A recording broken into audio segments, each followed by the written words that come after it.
ISIS flush with cash and now reportedly selling human organs to raise even more money. Is this proof airstrikes aren't enough? We need to hit the terrorists right where it really hurts, their funding.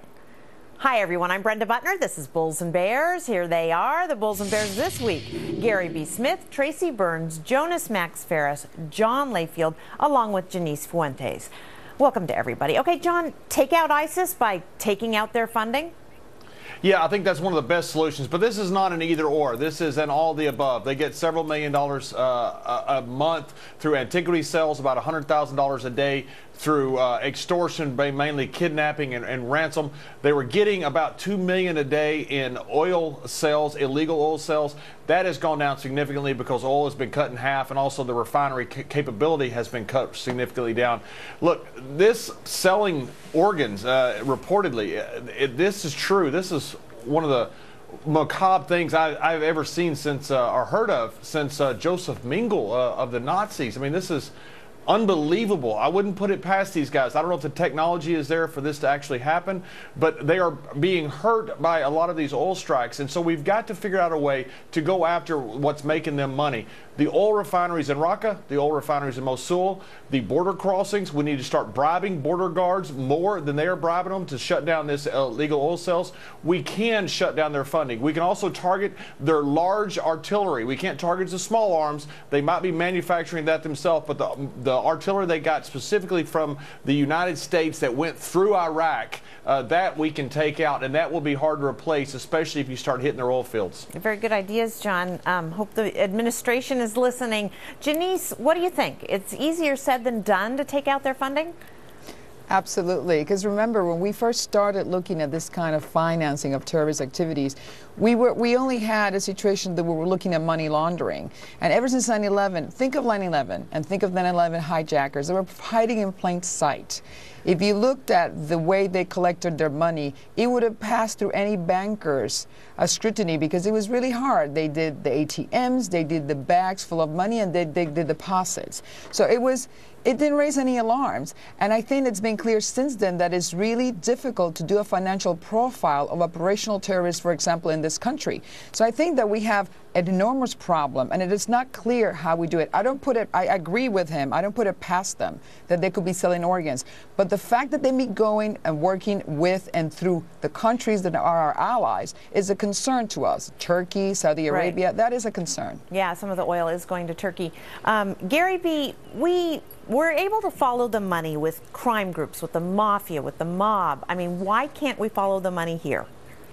We can, Brenda, and you know, Janice says it's very difficult. It is very difficult, but we do have a template, and that's exactly as you talked about. We've been fighting organized crime here in the United States for decades. We've been fighting organized crime across the world for decades. It is very difficult, but you do it the same way.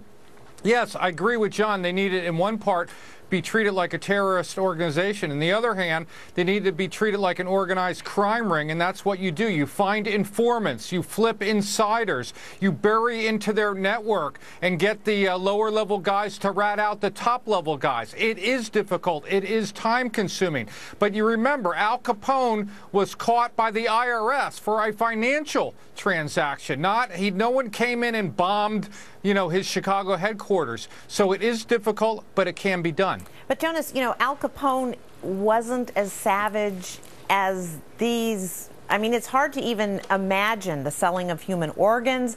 Their brutality can we really follow the money, Jonas? Well, their savagery is another problem where we don't have an offsetting savage dictator to keep them in line like we may have had that we removed years ago, and possibly, unfortunately, which we'll find out. That is separate than the money issue. Now, the money has to be trackable, and money's not trackable, so we need to get rid of currencies, make that illegal so we can track money. But there's still sources of revenue here, and one of our other mistakes is that we never secured the assets in this region, and that is the oil production facilities and the antiquities in these these museums. It's all looted, and anybody who can, cut off someone's head can access it, can take it over and basically have a source of revenue. So I know no one wants to take over the oil in the Middle East, but that's what you have to do if you're going to have war in the Middle East. We had to secure that, protect those, so they don't tap into that as a source of revenue, and we were afraid to do it. And I don't think there's a way to do this without doing that now. That includes Syria, where a lot of the oil is coming from, unfortunately. And I'll tell you, bad intelligence got us into this mess, and I don't think bad intelligence is going to get us out. I don't believe these people are capable of extracting a tooth without killing somebody. I don't think they're really doing operations and transporting organs around the world in cooler bags. That's difficult to pull off. They're terrorists. Right. Tracy?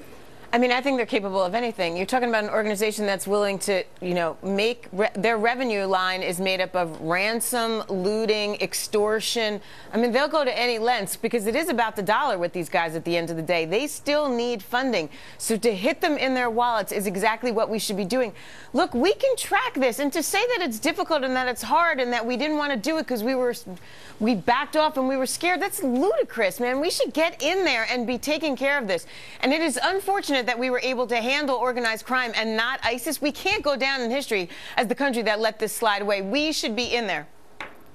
It is difficult, which I was saying before, but it is all hands on deck. I think now with the fact that we have social media, the fact that there's many ways that we can find out what's going on the ground, I think we need to be, unlike back in the day that we're looking at money laundering and maybe people who didn't pay their taxes like IRS and Al Capone, I think now we have to figure out novel new ways to see how they're moving the money. Supposedly, they pay for the relatives of all of their fighters even after they die.